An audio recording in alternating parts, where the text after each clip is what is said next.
أفضل أعمال في شهر رمضان المبارك: أولا الصيام. من صام رمضان إيمانا واحتسابا غفر له ما تقدم من ذنبه.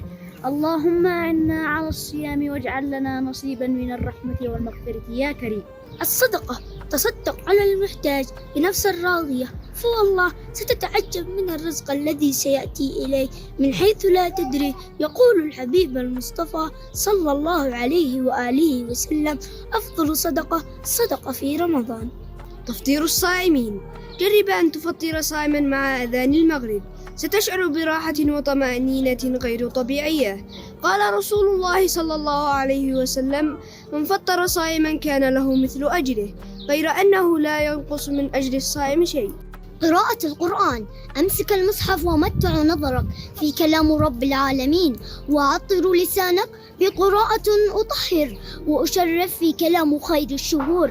وابشر فسيأتي اليوم الذي يشفى لك القرآن ويجعلك مع السفرة الكرام البررة. الإكثار من الذكر والدعاء والاستغفار، خصوصا وقت الإفطار وعند الثلث الأخير من الليل وبالأسحار ويوم الجمعة.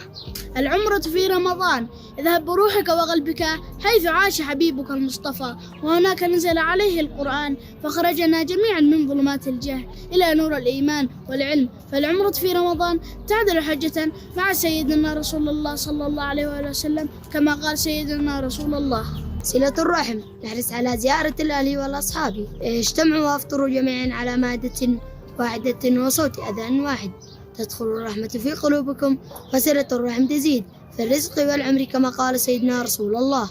تحري ليلة القدر: الليلة التي قال الله عنها أنها خير من 1000 شهر، تنزل فيها الرحمة والبركة والمغفرة والعتق من النيران.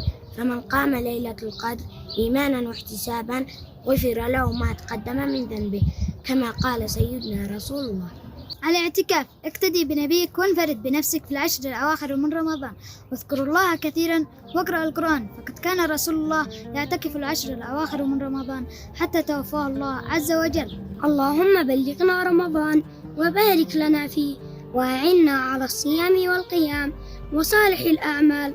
اللهم إنك عفو كريم تحب العفو فاعف عنا. ما أهم الأعمال في رمضان؟ للإجابة على الأرقام التالية: